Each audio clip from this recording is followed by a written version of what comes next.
Hey everyone, this is Zane Allen from the SE Journey, and we are very excited to give you this new episode. You may notice that we make some references to some time in the past.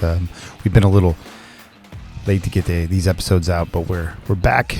We're ready to bring the SE Journey to everyone out there that listens, and we're definitely interested in your thoughts about the show. Kind of went in a different direction with this one, and maybe some thoughts for how upcoming shows should be, some content, what else you'd like to hear. So definitely reach out to us, give us a shout back, and again, thank you for listening and enjoy the show. Welcome to the SE Journey, where we take you on journeys from across the spectrum on just how the hell we became systems engineers. My name's Zane Allen, and he's Chris Sprague. I said that backwards. Sit back, relax, and enjoy the show. Welcome to another edition of the SE Journey, and Happy New Year to everyone out there. I think it's still close enough to New Year to say that. And my name's Chris Sprague, one of your co-hosts here for the SE Journey, and I still haven't scared him off, my co-host over there, MF Doom, Zane Allen. MF Doom. How you doing, Zane? Yeah. You like it? It's not a new hoodie, but it is a different hoodie. Good. Glad to be here, Chris. Got an exciting guest. Can I say that? Exciting guest today. Maybe one of our most popular. The pressure's on now. The pressure's on. Exciting. He's gonna do tricks. Though we have video, this is an audio only podcast, so it's gonna be weird. We're gonna have to explain them all, but but yeah. So happy to be here. Good New Year. Looking forward to the guests we'll have in 2024. It is 2024, right? And continue on this SE Journey podcast we have. But why don't we introduce our guest, Chris? Somebody I have known for a little bit, right? A little bit there, Jason. But I think Chris, you met him today.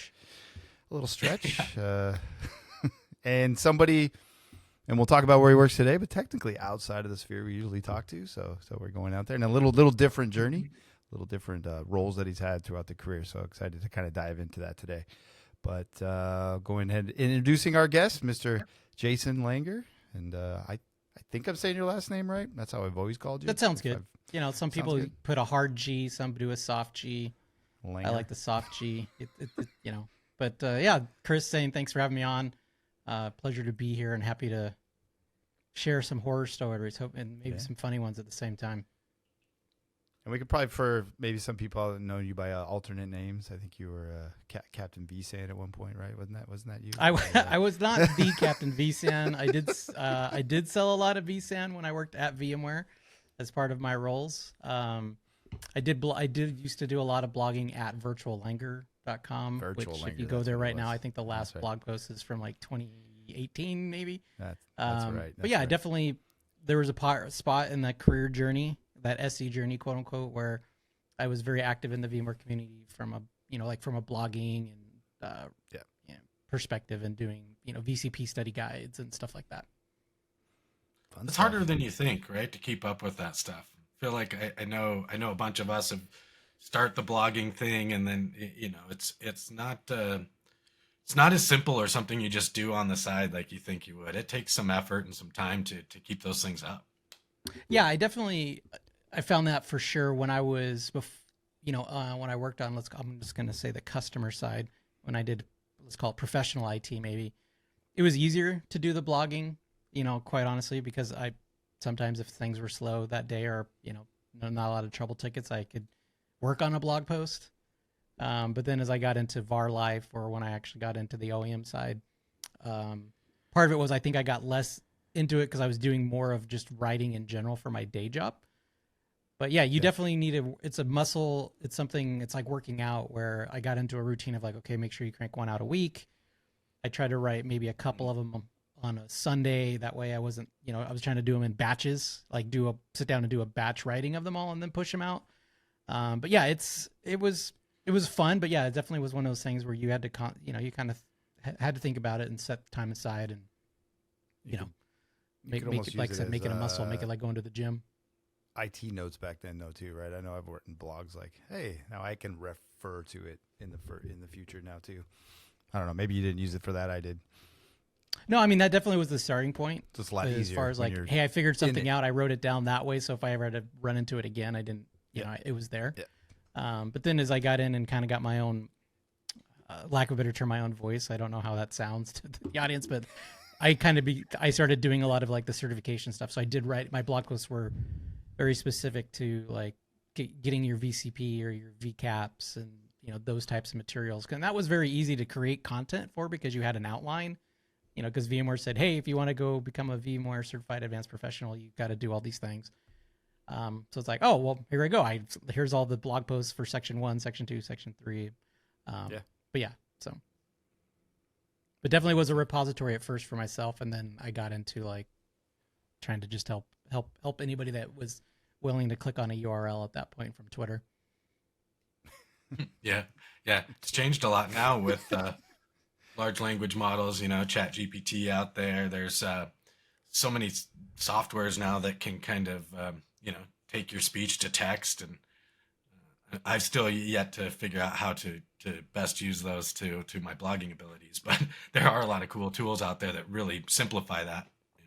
Yeah, and I think, this is probably way off where you guys want to go, so we can edit this out or let it rip. But I feel like as things have progressed, the written word isn't used as much anymore.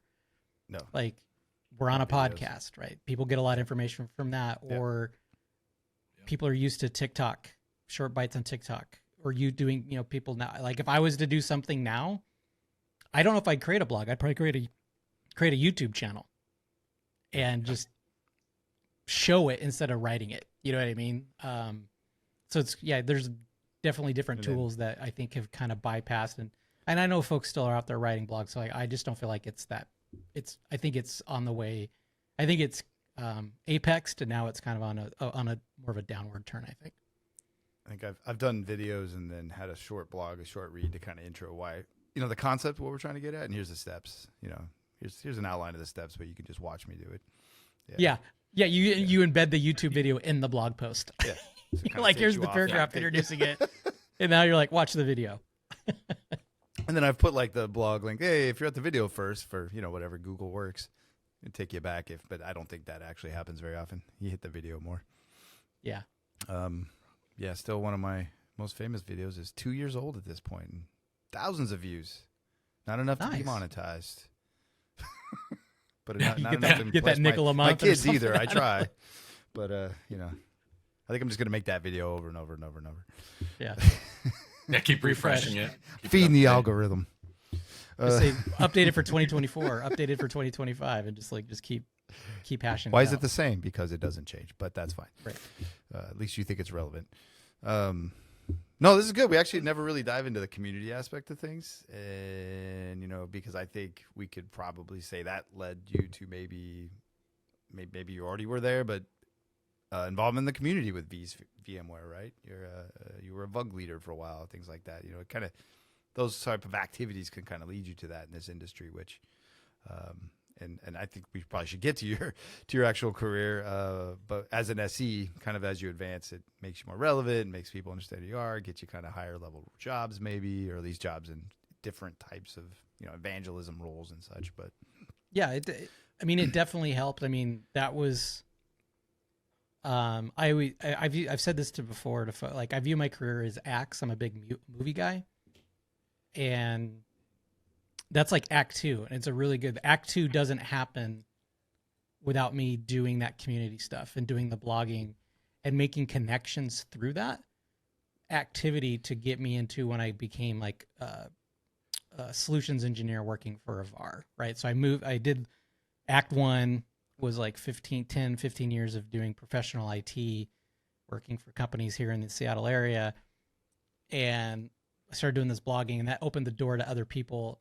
And then that opened the door to go like, well, hey, you could go be a consultant, right? Go do the pre-sales engineer stuff, do deployment work, and then become an architect and all that kind of stuff. So while again, we I kind of talked about maybe I wouldn't do a blog today, like if I was to start scratch, but I think that idea, and I think this is just kind of normal now. We're in the early 2010s, mid-10s. I think people are still feeling their way around that. nowadays it's like if you just go out and create your content somewhere and you're sharing your content, right? If you're of that mindset, I think that's more of a norm now, where before, again, dating myself, when in 2010, if you told somebody you had a blog, they're kind of like, oh, what's a blog? Or why are you, like that kind of look on their face is like, but now if you're like, hey, I'm a TikTok influencer that talks about IT stuff, people are like, oh, cool, nice, I get it, so. Yeah. But yeah, definitely building that brand for yourself, or at least that recognition. Well, I like that you start with something you're doing too, right? Because that was, at least for me, a blocker getting started. Like, oh, I have to have something so different than everything. Like I'm attributing to start with, hey, this is what I'm learning. This is what I figured out. This is why I'm doing it in conjunction with, I don't know. I've done some Kubernetes stuff. It was just, can I build a Kubernetes cluster? Here, I'm going to document it. Maybe it matters, maybe it doesn't. But you get started out there, right? And then you kind of find your groove, your voice, like you said, and you see what people actually are gravitating to, and maybe where you could help, or you find out what's missing. Yeah, we're not sponsored by anybody, but it's the just do it thing. Yeah. Like your first whatever content you're creating, again, podcast, blog post. I have a YouTube channel that I do for personal stuff.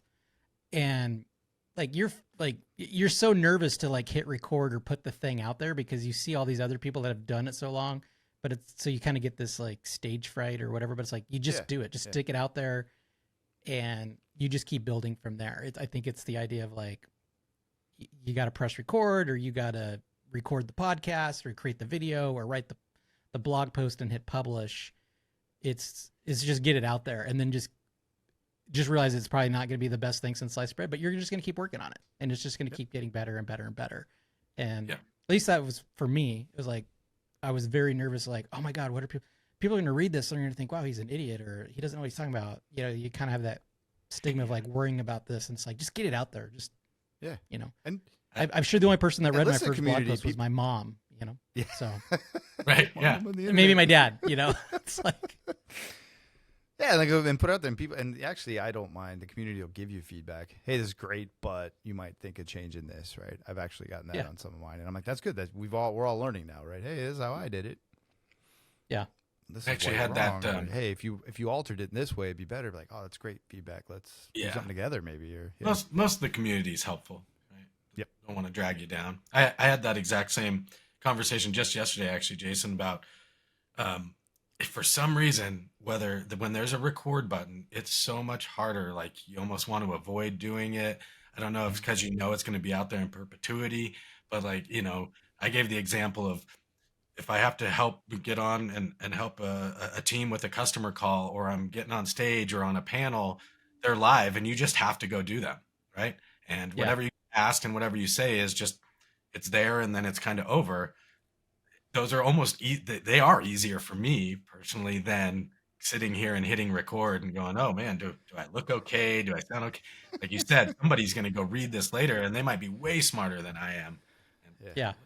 What the heck were you saying? So yeah, no, it's a self-confidence thing, or, I know for a while there, the big imposter syndrome was something that at least through the tech community would go through. And it's like, I think everybody suffers from that. And it's at the end of the day, it's like, it's not that big of a deal. You have to realize that, of course, as long as you're not like offending anybody or doing anything super crazy, but like, I don't know that works in other circles maybe, but yeah, I just think you have that thing, that idea, and you maybe it's looking at other people who've been doing it so long, they're so polished. You're like, I could never, I've got mentors where I'm like, I could never present like you. And they're like, yeah, but you don't realize I've had like thousands of reps of doing this, and you're on you're on rep 5, it's like, you're going to figure it out, your rhythms and how to do this, and stop saying, all the time. And, things like that. So how to engage the audience, who the audience, how to learn the audience, all those things. Yeah. Yeah. It takes doing it. Yeah. It's like, exactly right. You play like, have you met Zane? And you just start pulling people in and taking photos and, sending them out on Twitter and stuff. That was the best. I was explaining that earlier to Chris. I'm like, I don't know if he goes, oh, I think I saw that on Twitter. I go, yeah, I did see that at a conference where I wasn't there, and he's just not me there. But that was a fun game. That's day 3 at a conference when you got to entertain yourself and you start pulling the audience in. Yeah. The best one was that the guy that gave us his camera to take a picture with me, as if I was. that was so awesome. Yeah.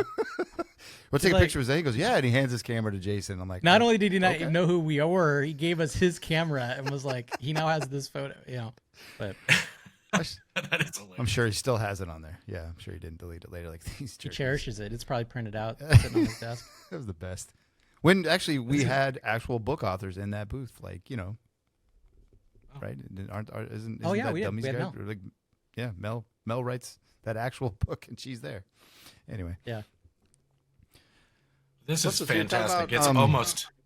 Yeah. Do you want to talk about the journey now? We're 15 minutes in, or Yeah. no, this is good. I think this is actually a good aspect I wanted to get to because again, Yeah. like this is an important part to. So, you know, this whole podcast is how do people go through this life that you couldn't. I mean, nobody told you about this in school. At least I don't think so. I always joke, I want to be a fireman when I'm 5, or I want to be an SE, and then so we try to kind of dissect what an SE is and all the different roles, what an SA is, and we'll get to yours. You're Yeah. actually partner SE, which we haven't really talked to yet, right? Maybe people came from partners, but they're all manufacturers, to a whole different thing. So, but the community aspect's big, and I don't think we ever dive on that, and it does help. And it helps you get out there and network. And like I'm part of 2 network communities that I help lead, and those things are super valuable because I'm learning stuff all the time from different groups of people that I wouldn't normally talk to. So it's very important, I think. So I think it is part of the yeah, I'm journey, definitely so I not where appreciate I'm it, at Jason. today without Yeah. doing that. Like just flat out. Like I know that, Yeah. and I appreciate. We'll get it. You know, I'll get into some of it, but I appreciate the folks that helped me along that way because without them, you know, there's skill to this, but there's a lot of luck, and there's a lot of other things that can contribute or tribute to your success. Yep. By no means, because There's a lot. I've said this before to folks. By no means am I like the smartest SE. Like, you know, it's like I'm a 6 or 7 on a 10, you know, but it's like the other stuff was like hard work and knowing who you knew and, you know, just getting out there Stepping and up, not being probably taking advantage of. yeah, the not being afraid to make opportunities. mistakes, Yeah. that type of stuff, or making the mistakes and not being afraid of those, like, and like running away after you've made the mistake. Yeah. Oh, I don't know I what remember happened. being in IT and going like, if I just left this job, could I get another role? Should I not Yeah. be in IT anymore? All right, I have to Yeah. fix it, I guess. Yeah. What if I Yeah. just left right now? I have to be This accountable for the sucks. thing I messed up. I have to go tell somebody. Yeah. But yeah, so yeah, we get into your actual journey. So obviously, kind of that's great to encapsulate something that really helped you along the way. But you said Act 1, it was IT. I think kind of start like Chris and I. I don't know if you want to go through that, but Act 2, again, something we haven't talked with someone on the show is SE in a consultative fact, or at a VAR, right? At a value-added reseller or a reseller. So anyway, Well, whatever. Maybe take us I'll through do that. this. I'll cover the first like 10 to 12 years real quick. Yeah. And then if you guys say like, yeah, that we're not interested in any of that, like we get it. Let's go to the next part. Or just Windows, pepper me with Windows some again. questions. So after that, so I'll do this super fast. Like I'll be like I'm in a job interview where it's like Yeah. I've been doing this so long, but you really want to hear the first 5 years? It's like you're not going to care, but whatever. Not relevant. Yeah. So my first actual technical job, I worked for a company called Sierra Online, doing phone technical support, and this is 1998. So, and what I mean by that, because when I tell people I worked for a game company, I wasn't doing like hints and tips like how to beat the game. You know, it wasn't like Nintendo's phone line back in the 80s where you're like, how do you get the golden cat out of the tree? It's like helping people build DOS boot disks so they could load games on Windows 95 or Windows 98. And that was my first tech job, doing phone support, you know, for people that are daisy chaining flight yokes and pedals for flight simulator games back before there was USB, you know, so it's all serial or parallel wow. ports and stuff like that. We're going to have to put show notes for what the hell that means. Yeah, younger folks might need to Google all that. From there, I went to Starbucks to do actual, let's call it, phone support for like IT for a company, for a corporation. Yeah. So I was when people Internal stuff. Yeah, internal stuff. So like they're having problems with their PC or whatever. I did that for a little while. I actually ended up working the graveyard shift, which was super interesting. I was a zombie for a while. Yeah. Because not only did I work graveyard shift, that. I didn't start at the same time and end at the same time every day. Like some nights I started at midnight, some nights I started at 10. Sometimes I'd start at 2 in the morning. So it wasn't even not only was I working like these crazy night hours, I wasn't like every night I was starting at 11 or whatever. Yeah. So, Jason, before you I go did too that, but far, it was 11 to like 8 in the morning. It was 4 times. those At least it was those are consistent. tough, man. Yeah. So as sorry to interrupt too. Before you No, go go for too it. far, I'm still stuck on King's Quest. Can you Yeah. can you help Police me Quest, get through King's Quest, yeah. I can help Right? you with all that. Like King's we can Quest take that offline, but 5 maybe? I know I played Police Quest way back before that Yeah. too. So Police. the best part about working at Sierra, again, for folks that are gamers, because I'm still to this day a hardcore PC gamer. I play tested Half-Life for Valve before it came out. Like, so so they used to come in and our overtime was play test this, and they'd like just bring in a bunch of pizza, and you could, we were play testing multiplayer levels, and like the game wasn't even skinned yet, so it was just like all these like forms and shapes all in gray, and so Oh, cool. wow. yeah, so that's pretty cool. So folks that know about Half-Life, I was there at the very beginning in a very, very, very, very minor fashion. But yeah, so Chris, those are the games, Leisure Suit Larry for those. I mean, I don't know the audience. Like Sierra published all of I them. had a friend who was able to sneak that from their parents' collection. Yep, I Right. remember Yeah. this. So funny that how risque that was considered back then, and I now know, you I just be know. like, wait, what? No. Like, what's going on here? Just go to Twitter. But yeah, so then I went to Starbucks. I was at Starbucks for a little while, and this is where from Starbucks, I got my first break, right? I feel like, now granted, so for reference, I didn't go to school for IT stuff. Like I don't have a computer science degree. I'm not like formally educated in that kind of stuff, right? So everything that I've done has either kind of been self-taught or, I've gone to, later in my career, I've been sent to training or whatever, but self-taught reading books or people just giving me breaks and opportunities. And my first break came when in 2000, I went to go work for this small company called Walt Disney. And I was the backup jockey, meaning they were looking for somebody to come in Most of us to were. manage net backup for like 2,000 servers and basically just rotate DLT tapes, hundreds of DLT tapes every week. It's another show and not to make. DL. I had no idea how to do that. I didn't have like Windows NT experience because this was Windows NT days and just when 2000 came out. And my brother knew a guy that worked at Disney who knew a hiring manager that was looking for somebody, and I came in and I interviewed, and Todd, this guy named Todd Johnson, hired me, gave me the job, and that was like my first break that got me into, from doing help desk stuff, right? Because if you've ever worked in a call center gig, like those sometimes can only lead to new call center gigs or help desk gigs or whatever, right? You have to find a way, if you want to get out of that. And I was fortunate to find somebody that gave me or take a risk. And so I did backups for a couple of years at Disney as the backup guy. And like I said, Todd gave me the break. And that's also how I became a storage person, because they bought this thing called a SAN. And everyone's like, what's a SAN? And like, well, it's got to do with data. So why don't we give it to Langer and he can be the SAN guy? The sand guy. So myself and Todd worked on, like, I'm talking about HP EVAs, if that means anything to you guys. Yeah. Early early EMC Symmetrics. And this is back when we were home running the connections, from the servers back to the arrays. Like there was no, originally we didn't even have a fabric, right? We were just like direct attaching and stuff. Yeah. So I was doing that. Yeah. Yeah. So I got into Disney. That's when I first got into, let's call it infrastructure, where I've kind of been, that's where the rest of my career has been, at least in that space. So I did that for a couple of years. Then there was this thing that you guys might have heard of called the .com bubble that burst in about 2002. Yep.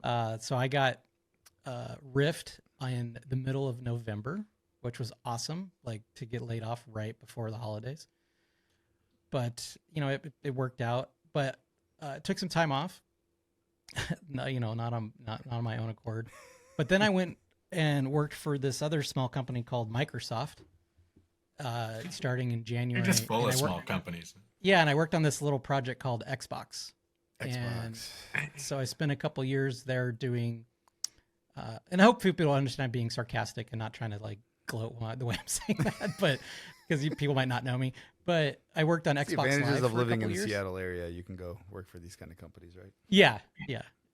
So I worked on Xbox Live. So the first year I was there, that was I worked on the team to help build the data centers, build the test lab, the pre-production lab that the developers that were actually writing the code to run the service, as well as the third-party games that would have to test their games to do like matchmaking or to do downloadable content.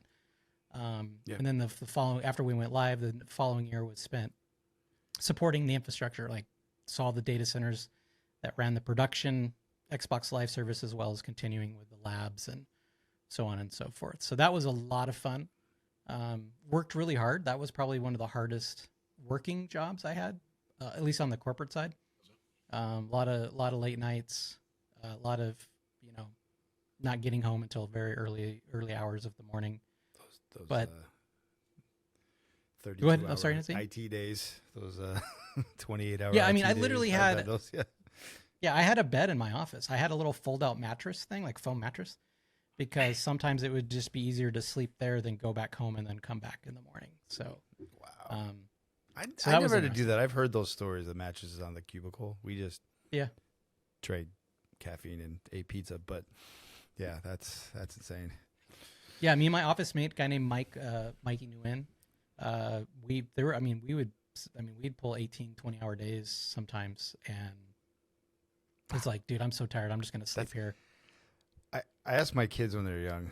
Well, it was my son. Hey, you think you ever want to do IT? He goes, no, you don't come home sometimes. Like okay. Yeah, I don't want that job, Dad. That's crazy. Yeah, but you were Yeah, I mean, solving that's a whole problems. thing It's that- so fun. yeah, pager duty. Like Yep. my couple of next jobs, I got into production support where back in the day where you pass the page around, and we had the do you guys remember the Wi-Fi cellular like USB cards? That Yeah. because back said then PCI cards Wi-Fi too. wasn't everywhere. Imagine that, like I you used just to couldn't get sell 'em. Wi-Fi at Starbucks. Yeah. Yeah, so I did the support of that many times at a company where Shannon and I, my wife, would be out on a Saturday and, hey, honey, server's down, and I logged in, and now I actually need to go to the data center, and yeah, those hats off to folks in production support roles, because that is a It's hard insane. thing, and you definitely It's good. sometimes have to put your family second, because of what's going on. I always had I supported newspapers when I started. I always had a laptop at Thanksgiving and Christmas, and I was always on the side of the couch solving something at one point because newspapers don't stop. And I rebooted a server from a phone. Well, actually, once. newspapers do stop, but Well, they did stop. That's why I stopped going Yeah. there. But at that time, they were 24 or they were seven days a week. It's 365. Yeah. They did stop. No, Yeah. it's- I'm gonna put that in the show notes too. Damn, all the things. Okay, DLT tape, newspapers. yeah, DLT, newspapers. NT. Yeah, Windows NT 4. I'm old, man. I don't think most That's people how you realize how know. old I am. We start talking about token rings, and when we anyway. Yeah, right. Vampire taps. Vampire taps. Yep. Yeah. I remember Yeah. the Southern newspaper and the buildings are all got raised floors throughout. And I remember we'd lift it up, and you just see like just 20 years of networking going down. And Yeah. the guy like whipped out, this is a vampire tap. This is when we did thin net. We had Yeah. we had everything. Net. Oh my Twin God, Axe. Yeah. We did have Twin Axe. We had But- I series. Anyway. Yeah, I terminated Okay. all that stuff. But yeah, so I did the Xbox thing for a while, and then I went back to Disney. Did that for a little while as well. Same kind of role, more again doing infrastructure. The way they set it up is like there was like a server infrastructure team, and then you had like the website teams, right? So they managed the code that ran the websites and whatnot. Whereas I was like, okay, I managed AD and storage and kind of those infrastructure backups and those infrastructure pieces. And that's actually when I got my first taste of literally building data centers. Myself and Todd built out some new data centers for Disney. So I got into the actual like meeting with McKinstry to talk about power and cooling and how many tons of cooling do we need, and like the real like building side of it, which I hadn't done before, which I thought was super cool. And like figuring out like, you know, how are we going to do these switch racks and these switch rows with, you know, main switches in the middle and distribution switches at the edges, and like how you actually, you know, the thought that go behind building the data center. So that was a lot of fun.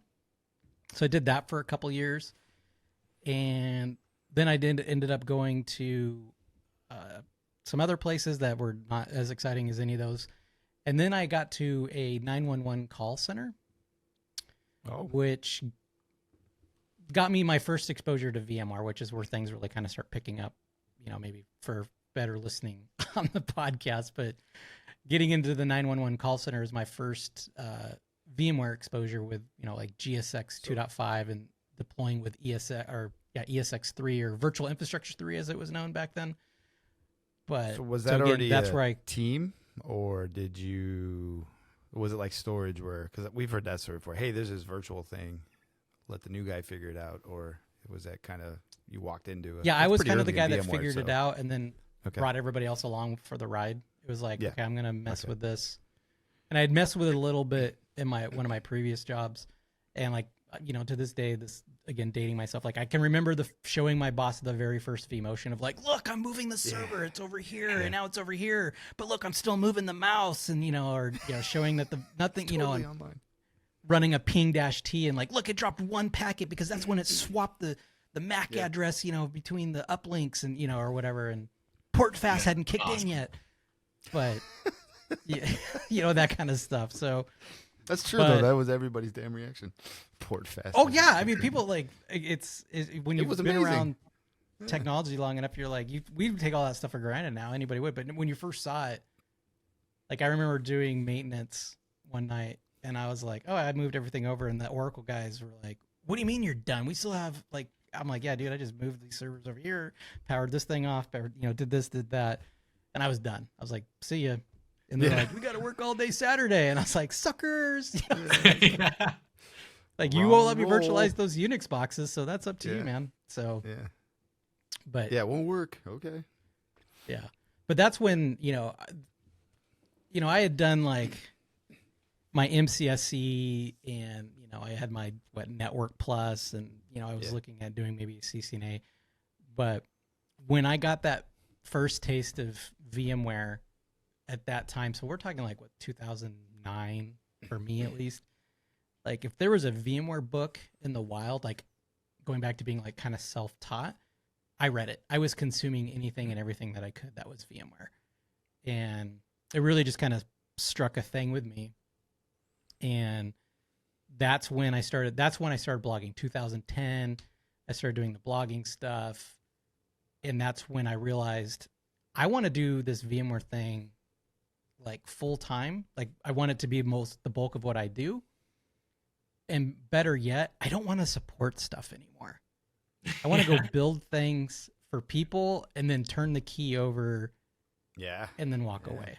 Yeah. Right. Which does bring its own set of problems. Don't get me wrong. Yeah. But I didn't want to be the person that's like doing all the caring and feeding after something's deployed. And then that's when I got into the VAR space. Yeah. I'm curious. Valuable.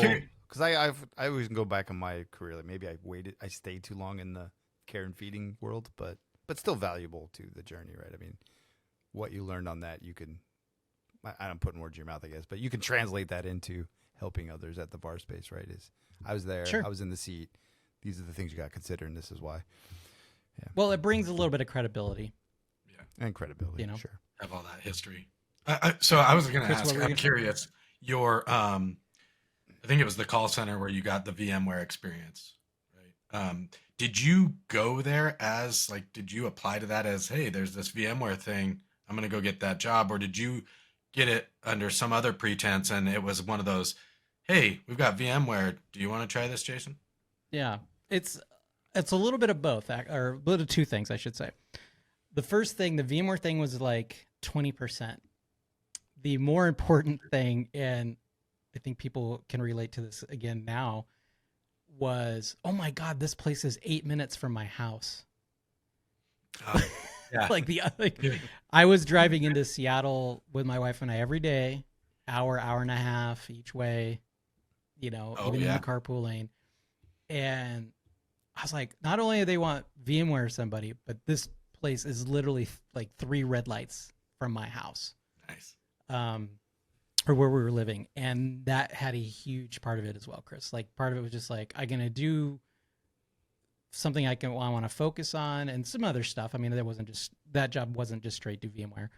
It was a lot of it, but I was like, wow, I can go home during my lunch. Like I would go home during lunch and like make a sandwich and drive back or whatever, you know, or during the summertime, do a barbecue and have some of the guys over. Like, hey, I'm going to leave 15 minutes before you. I'm going to get the barbecue going and I'm going to grill up some dogs and some burgers. Yeah. And Brian knows about this, Zane. Like you remember Brian, heck, we worked together there and we'd come over and hang out on my deck with a couple guys. And, awesome. So part of it was that, Chris, like, I won't lie. Like the quality of life of having an 8-minute commute, 10 minutes if I hit a couple of red lights was amazing. So. Oh yeah. Oh, that's great. Like, factor in, right?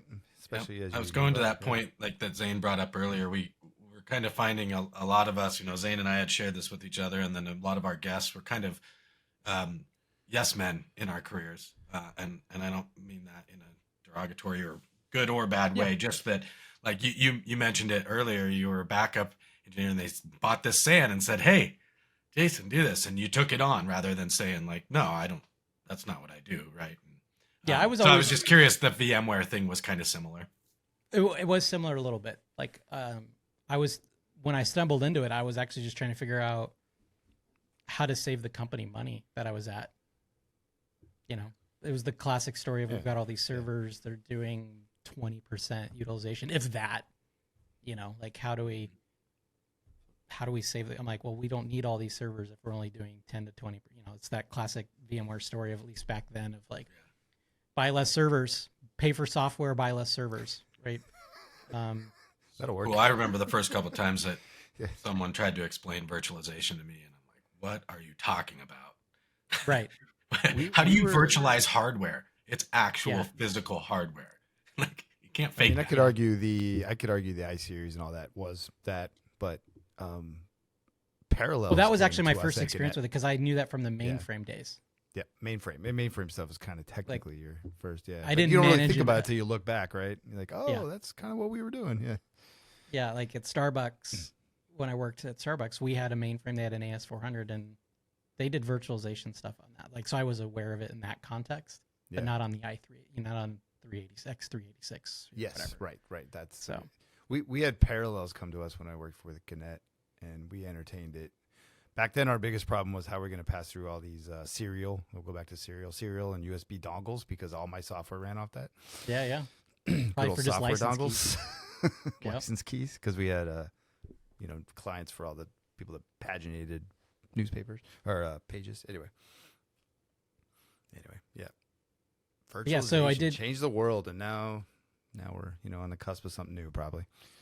Yeah, and that's where, for that role, that's when I really started blogging because I had some spare cycles. And that's, like I said, when I realized, like, I don't want to do this maintaining thing. Yeah. And going back to risks and breaks and, people, I met a gentleman who I'm still friends with to this day when I worked at Microsoft. And his name was Chris, and great guy. And they usually are. He right? Great guy. Always a great guy. And he goes, hey, you work on VMware stuff, right? Because he'd heard me talk about it before. And I'm like, yeah. And he's like, I've got a really good friend who works at VMware. Maybe I should introduce you to her. And I'm like, yeah. I mean, I'm always like, my motto is you always take the lunch. Like, sure, let's go. I'll meet this person. Yeah. So I meet this fantastic woman, Zane, named Janae. Oh, yeah. Janae Denmarsh. And she worked for VMware, and she was a partner manager for VMware. So she managed like regional partners for VMware. And she's like, wow, have you ever thought about going to work for a partner? She's like, I had a VCAP at the time. I had these VCPs. And was like, I kind of been thinking about it. She's like, give me your resume. So I gave this fantastic woman my resume, and she did the legwork for me of like getting me interviews with Seattle area partners. So the GCSITs of the world, Ivoxys and Right Systems and these other cats. And I landed at one of them, and it's all because, like, again, I worked with this guy that we were friends with, and he introduced me to a friend, and she was like, hey, you want to do that? Like, I'll help you. I mean, she wasn't like referencing me, but she at least knew who to put me in contact with. Yeah. And then, so that's like, opened up that door Yeah. for you. Yeah. yeah. And that's like where the Act 2 comes in, where I go in and I become this SE, right? This SE journey where now it's like, okay, I'm doing deployment of what customers have bought from us. I'm going in and doing pre-sales engineering, where it's like, okay, now I'm getting to do what I kind of want to do is like go solve problems for people. Yep. Like come in and be like, you got a backup problem. So like, hey, I'll sell you this Veeam stuff. And I got this guy named Zane who can help you set it up, you know, or whatever it was. So that's where the Act 2 comes. Distinguishing though, you hit something there, sorry, but I can go solve problems for I think a lot of us get in IT because of the problem solving aspect. Either it's, I don't know if it's masochistic or we like to solve problems, or we secretly liked math. I don't know what it is, but childhood trauma, who knows? But you're right, you make a big distinction about, but when you're in IT, you also have to do the care and feeding, and it's a different problem you're solving. It's management. Whereas you go to the VAR side, or even I guess as I turned into an SE, I'm just solving the problems, making you conceptualize, think about what the solution could help you get there. And I think you're right. I just keyed into that. That's what I like about these roles, is doing that. Yeah, it's solving problems, I just wanted or to point that out. That's awesome. Yeah. Yeah. Or, probably, at least in my side of the world these days, because I'm now in marketing, is, or outcomes. Like I love, outcomes. I wasn't always solving. I mean, a problem is one way to phrase it. A lot of times were outcomes, where it's like, hey, I'm going to go in and I'm working with a bank or a credit union. And the outcome they're looking for is we need a DR site and we need a way to replicate VMs from point A to point B. And we want, RPOs of this amount of time and RTOs of an hour. And, so like not necessarily, I don't want to be always say like a problem, like something's like somebody's house. No, but it's a solution to solve, to fit a need or a use case, or I like that, outcomes, that works. Yeah. And the outcome. So yeah, I love that. And, for those that look at video, I love building things. Like I've got Legos behind me. I'm always building Legos. My dad's got a wood shop. I just like building. I like building things and just getting into that VAR side and going in and talking to a customer and be like, all right, let's build something together. And what are you trying to accomplish? And I'll help you build it. Meaning like, we'll sell you, here's the servers you need. Here's the switches you need. Here's the VMware software you need. Here's the backup software you need, which was always Veeam, Zane. Or here's the, whatever. Me, by the way. Yeah. To do with anything else. And that was always fun, right? I was always more interested in the whole, not specifically the individual parts. Yeah. Because you are building a solution. It's like, okay, you want this? Well, you need these 10 things. Yeah, and how can we interest? And maybe on that role or on a certain use case, your customer, I mean, you had to figure out how to put them together, maybe something different than you've done before. Yeah. Oh, sure. Anyway, it's that problem solving. Yeah, every customer is different, but no offense to folks, every customer is also somewhat the same. Yeah. Not every, Yeah. Like I know everybody thinks they're special to a degree, and they are to a point, but a lot of folks are also the same. We're all unique. Yeah. And the same. So, except I've seen this 100 times. Yeah. Yeah. What you're telling me, I just heard in the last meeting I was in. Yeah. Unique. Okay. Yeah. Tell me how you're unique. That sounds interesting. I'm curious when you went to somebody. the VAR side, value added reseller for those that aren't familiar with that term.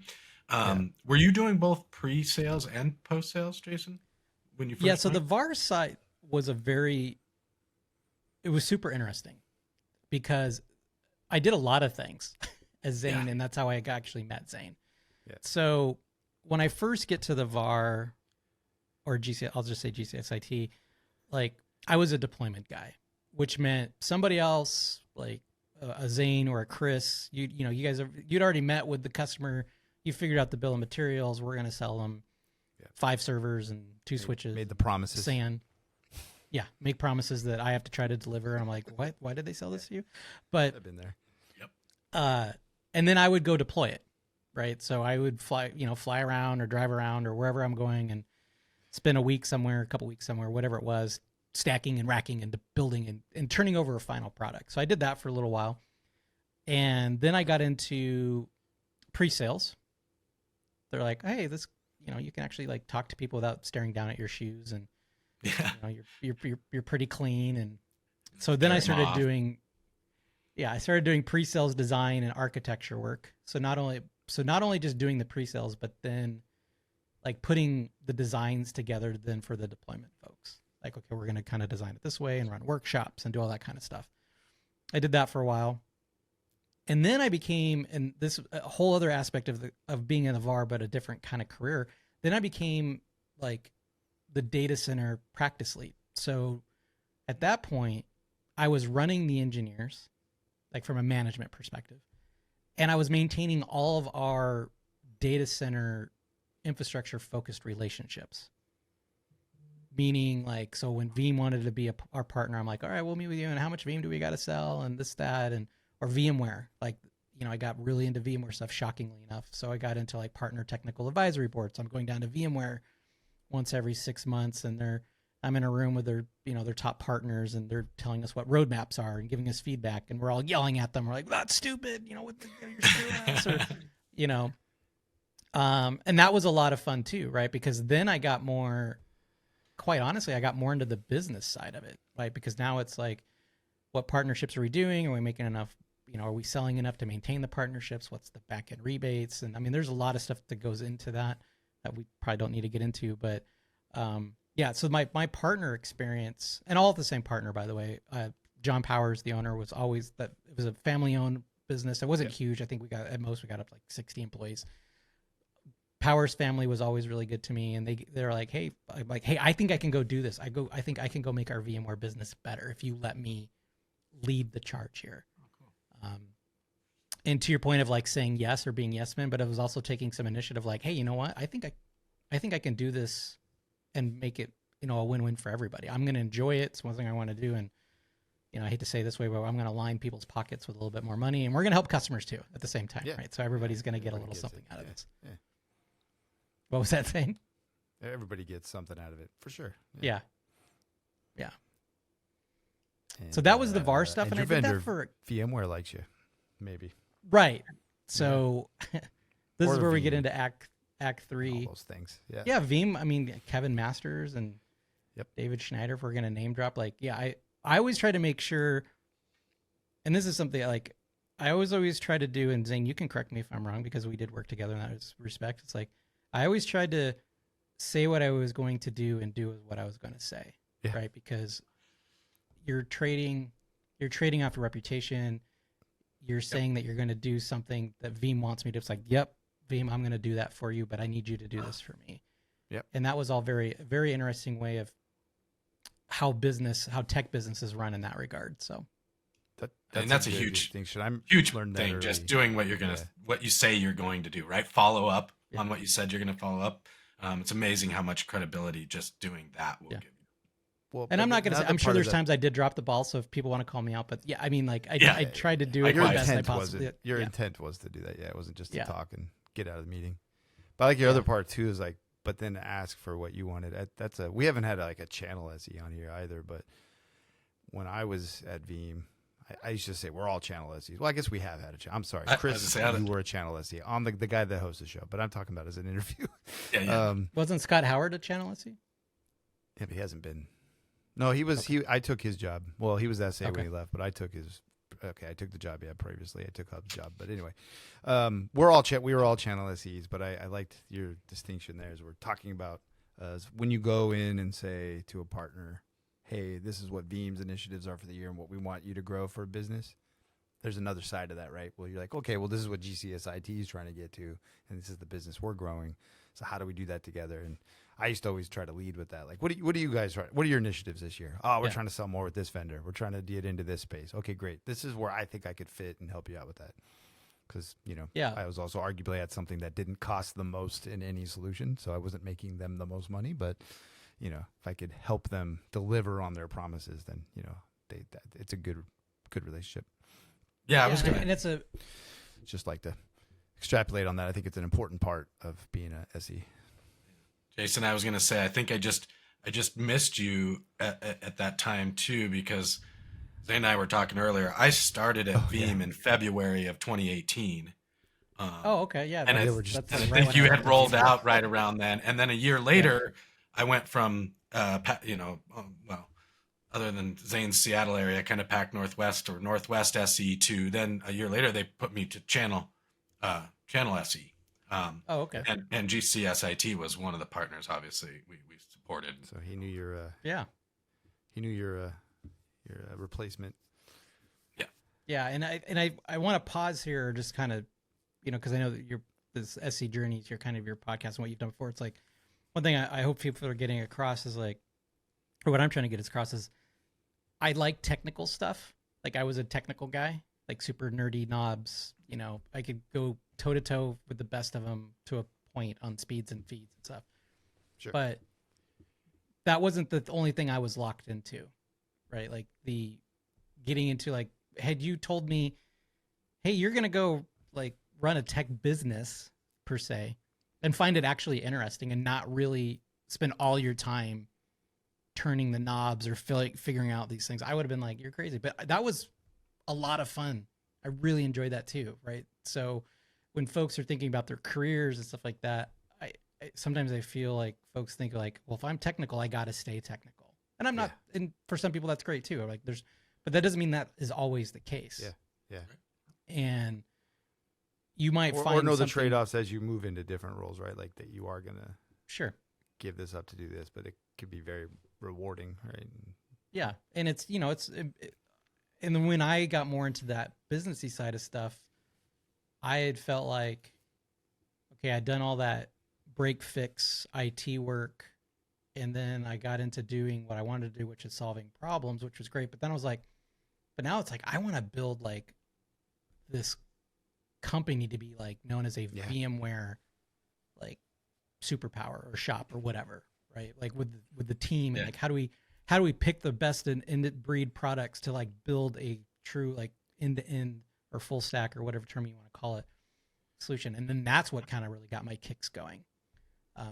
So it doesn't mean you have to just stay as an SE per se. I was managing SEs, but I wasn't doing SE work at that point in time anymore. You definitely were doing implementation probably even at that point, right? No, I mean, sometimes I would get into certain things, but I definitely wasn't, sure. flying around stacking and racking and, especially, I still have photos on my phone of like when, I was deploying compelling arrays of like all these boxes and like, I'm like, okay, I've racked all these. And guess what? Guess who has to take out all the cardboard? Like, that's this guy. It's like, there was also stuff that people don't realize. Like, it's like, I got to play with all this cool techie stuff, but guess who's got to like, haul out all the trash at the colo? That was me. Trash. So I had to pull cables sometimes, but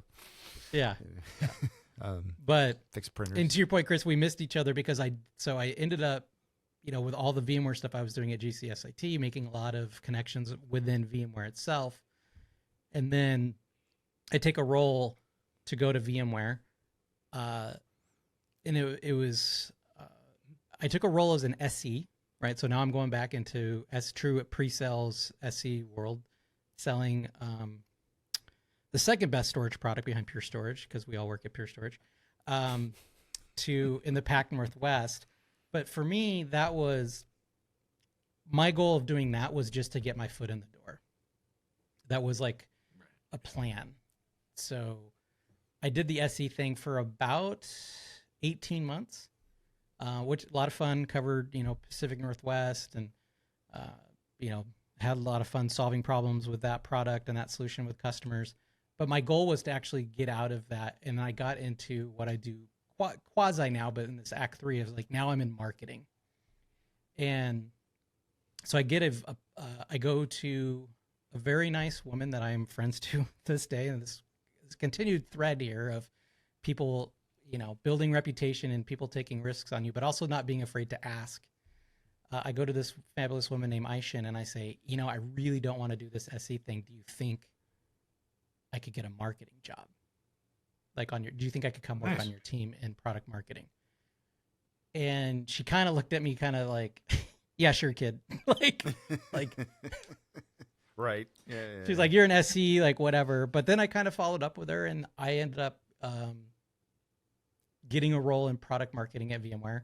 But what's funny is I say marketing and people, kind of get this look on their face. But what's funny is what I actually ended up doing was sales enablement, right? For SEs and AEs. yeah. So like, even though I was in marketing, I was kind of doing what I was already doing before. Is like, I'm just now not the one that's meeting with a customer. I'm just trying to help the people that are meeting with the customer. What you should be. Yeah.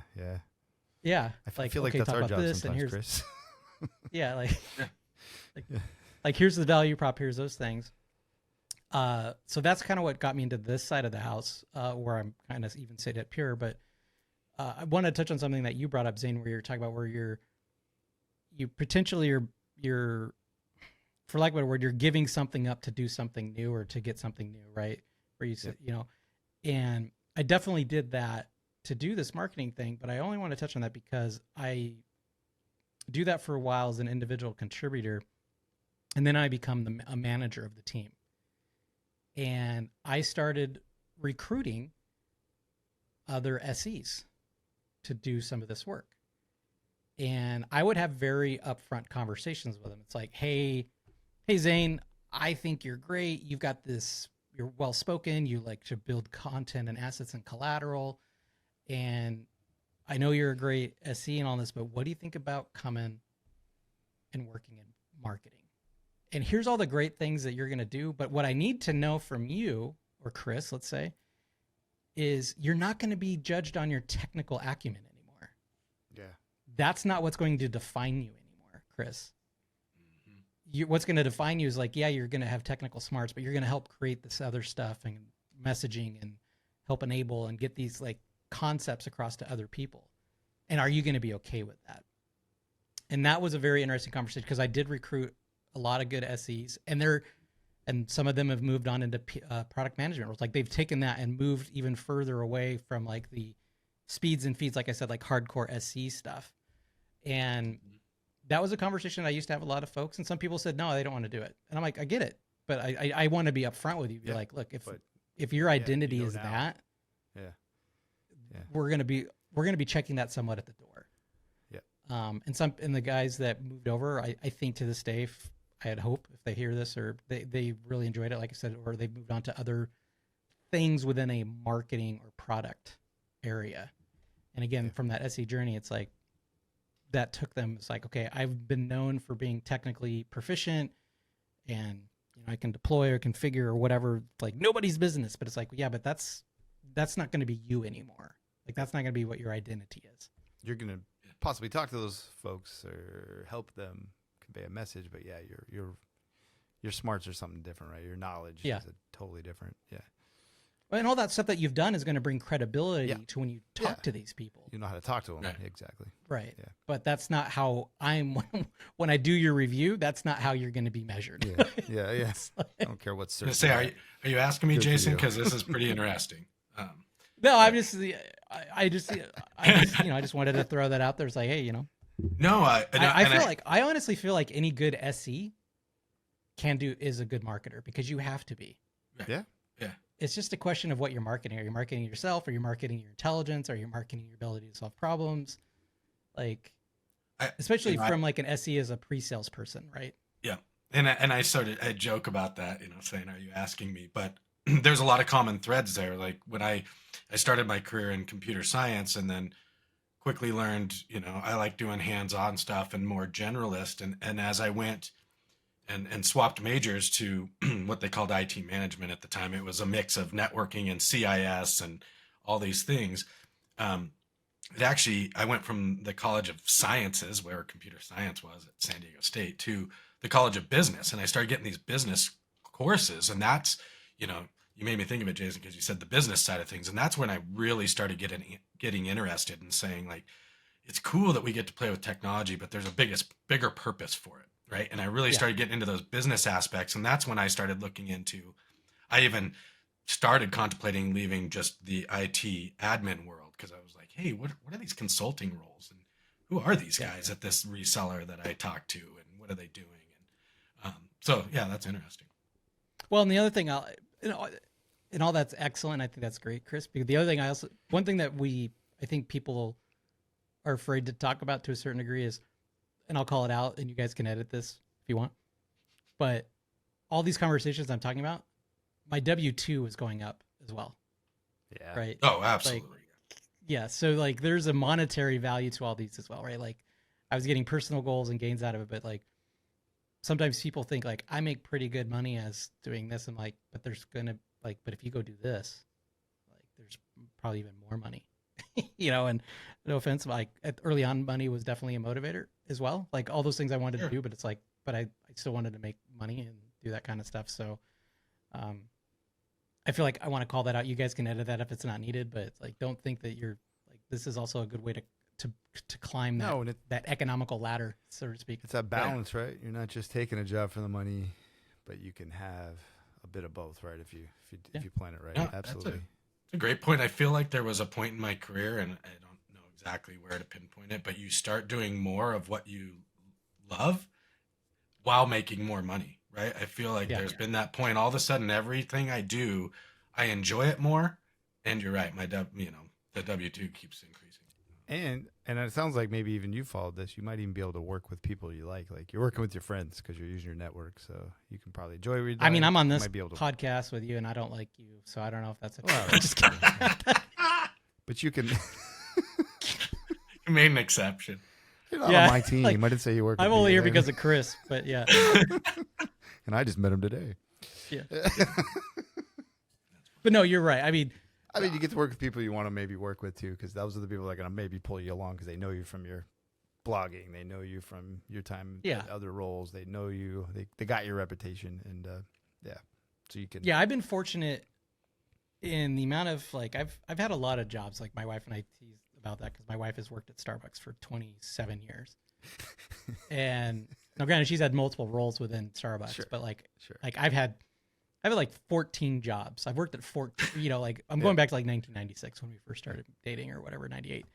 And very few of those opportunities did I not work with people that I really enjoyed working with. Yeah. And that makes, I know I was clowning on you a little bit, Zane, but that makes a huge difference as well. No, right. And like the role at VMware, I was able to somewhat build the team, so it was like, people that I knew or like, that type of stuff. So you had that, or when I was at GCSIT, we just had really good cats there.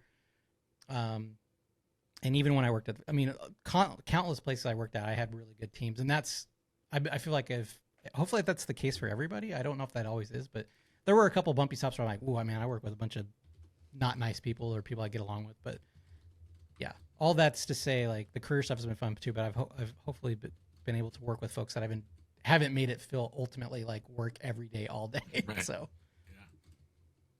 yeah, I think that's been a huge thread through your kind of the whole, your journey you've been sharing with us, is networking, right? From the social aspect, and sticks out to me because it was something that I was told when I went to college, at San Diego State. It would say network, and back then I just didn't grab the concept. I knew what they meant, but I was like, you know what? My work speaks for itself. I keep my head down and I work, like a true cubicle IT guy. And there's so many great people that I met through college that I'm like, you look back and you're like, man, we could have started a lot of different businesses probably together. And now I do have a network of people, and it's really about who you know and continuing those relationships. So. Yeah, and not to be like old guy yells at cloud, because like I've done already multiple times, but like just think about that, like. When we were also like, when somebody told me, I'm like, how do I build a network? Like, what are you talking about? Like, I know the 6 people that work in the office with me or whatever, or maybe I've gone to a couple of conferences, I'm talking about like 1999, that time to now. It's like, you'd almost have to like forcibly not try to build a network nowadays, like between social media and Twitters and LinkedIn, and like how you get to know somebody at, I remember days of really early on of like working with somebody's like, do I really want to add them to my Facebook group? Like, cause like I work with this guy, but I don't really want to know for him to know what I do on the weekends or whatever. But now all that stuff is just so, I mean, it's just there. Like, it's not even a question, I don't think, anymore. But so when you say that, it's funny because I remember those conversations too of like, I had a very small network in that very early time of just because you just knew the people that you work with, like who are the people in your neighborhood. But now it's like you like be in contact with people anywhere around the world at any time, which is super great because I think it makes things easier. Getting a job. I mean, I've been, again, to beat the drum, I feel like I don't know. I've gotten a couple jobs without knowing somebody where I was interviewing at, but the majority of jobs I've ever gotten is because somebody put in a word for me, or like I knew somebody there, and I just, I couldn't imagine like when in my early career where I was just blindly sending out resumes and hoping, literally mailing them, and hoping somebody was going to call me back. So, yeah, it's definitely changed. No, that's, and I'll get my walker and leave now. Like, that's a good enough. No, I think that's amazing. I think that definitely pins a good. I was just saying it's good advice from a career perspective, and it's all these things that lead up to building that network that get you the roles that you want to fall into that you don't even know are out there, right? Right. Well, cool. I think we're. Yeah. Anything to? Was there any last things to finish your journey? I actually was gonna joke that we got through this whole time and mentioned like every manufacturer out there but our own, that when we all work at the same company. I think that's great. But you mentioned it, Jason. Yeah. But So obviously if you now want to finish up and then tell us what you actually do today. Yeah. So what I'll do is I'll just wrap up that journey because like everything sounds like it's been great. There's been bumps and bruises along the way. Sure. And most recently, I did leave VMware. I was at VMware for 4 years. Had a great time there. Met some great people. Still in contact with a lot of them to this day. But I got a little burnt out. I got a little angry. A little like, hey, I don't blah blah blah. So I went to go work for a different company, and it was a terrible mistake. it was just not a good idea. So that only lasted for a couple months, and then I was, now we're talking about like we're in the pandemic, and just like life is just super stressful, for other extraneous reasons. And I actually ended up taking a sabbatical, a very short one. Like my wife we agreed that I could do 3 months, and I took a 3-month break, which was amazing. Like I was able to just kind of like recenter and kind of just like spend time with my family and do stuff like that just to kind of like reset. And somebody I knew sent me a link to this company called Pure Storage for a VMware evangelist type role, or I can't remember what they were. It was solutions marketing. That's right. VMware solutions marketing. And I had known Pure because when I worked at the VAR, I sold Pure. It was in our portfolio, right? So I knew the product. I knew people that were still here 8 years later. And I was like, yeah, man, I'll go work. Good people, good company, good product, right? We have a good product. It does what it says it's going to do. And so I interviewed, and I've been here now, I think 18 months, year and a half. Still working on the marketing side, still VMware focused or cloud focused in that regard. So I get to play both sides of the coin where I'm like, I focus on Pure FlashArray and FlashBlade, but as it relates to VMware, right? So I get to flex those VMware muscles that I still have, as well as learning our product and how those integrate and how to message that and how to, make people aware of that, both internally within Pure itself and externally with our customers. And, so that's how I've met you, Chris, and obviously Zane. I knew Zane before, but this is the first time we've quote unquote worked together. And yeah, I've been here 18 months. Love it. I've had a good time.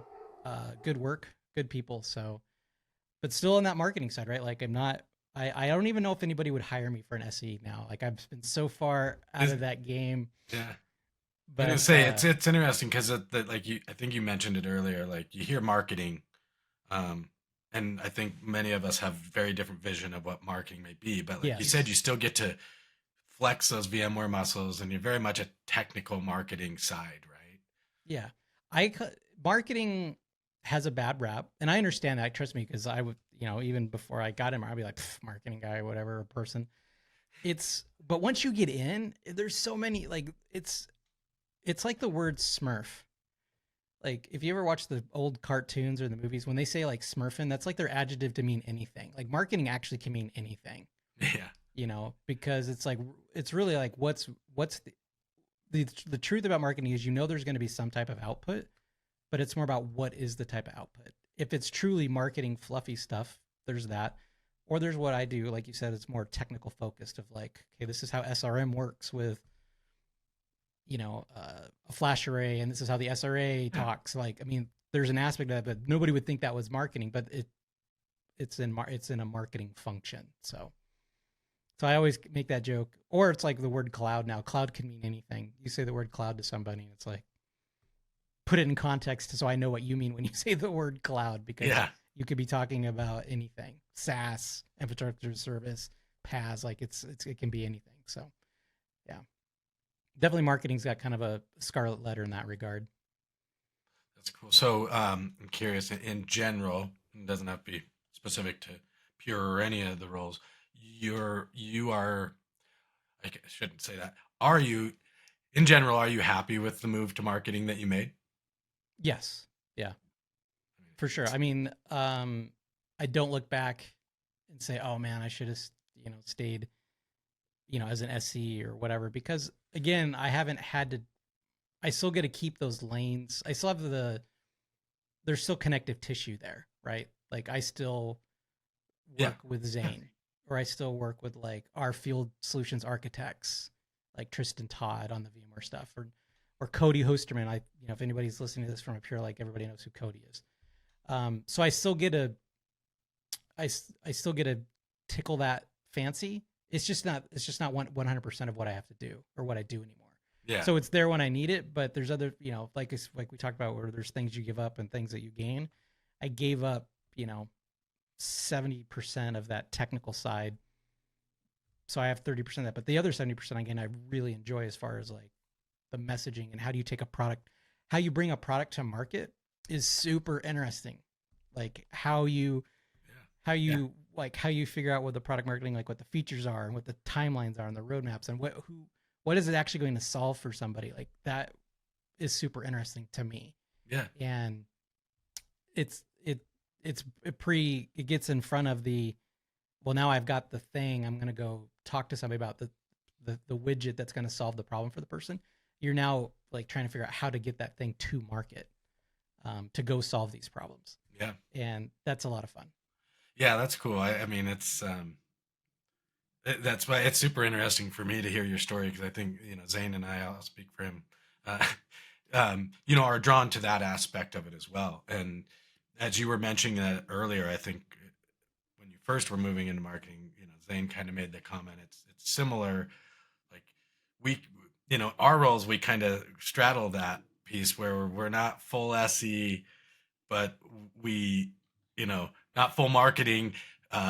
We do enablement. We try to up level the teams, as you were talking about, you had a role where, you know, really what you're doing now is evangelizing internally, trying to up level the SE teams and the sales teams to say, you know, here's the value and here's what they bring. But at the same point, you know, Zane and I, they'll still be like, hey, we need you on this call. Come join us. Come do some of these SE role functions with us. Right. Yeah. And I did, it hasn't happened as much here at Pure, but when I was at VMware doing the marketing thing, I would get pulled into customer calls. So that, again, so part of that itch was, you know, there to be scratched, where, you know, an account team might be like, hey, we've talked to these folks about whatever it is. Can you come in, you know, maybe help us with some roadmaps or back us up on some technical stuff? Like, yeah. So I was able, you know, again, going back to like, so not that stuff just didn't go away. It's just used more selectively, in that regard. Yeah. And like I said, you know, during the pod, I feel like if you're a successful SE, and folks that have listened to this pod and heard other SEs, you already have that bone in you if you're good at what you already do. It's just a question if you want to acknowledge it and call it marketing or not. Yeah, exactly. Yeah. If you want to call it I'm outgoing or I'm good with people or whatever, like those are all synonyms to me as you could do marketing work. So yeah, good bedside manner, like whatever you want to call it.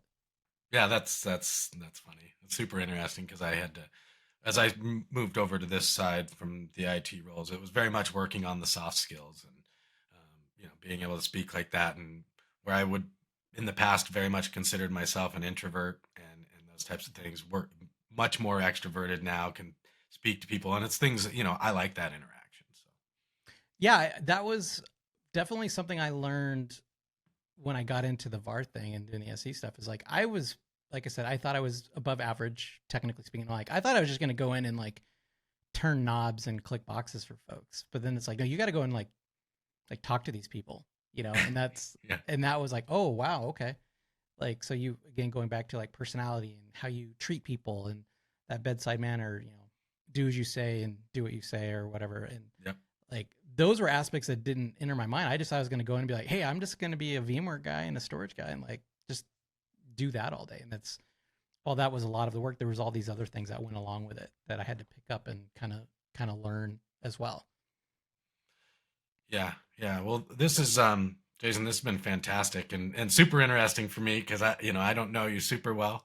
We've interacted a couple times, but so I love hearing the story and the journey, and hopefully it's valuable for some of those out there curious what direction to go in this SE or IT journey. So Yeah, um, I'm happy to be here. Happy to be here. Thanks for having me on. thanks so much. Yeah, Zane had to bolt, but was there anything else you wanted to close out with before I wrap it up here? Well, I mean, you said you guys had a one question that you asked everybody at the end of.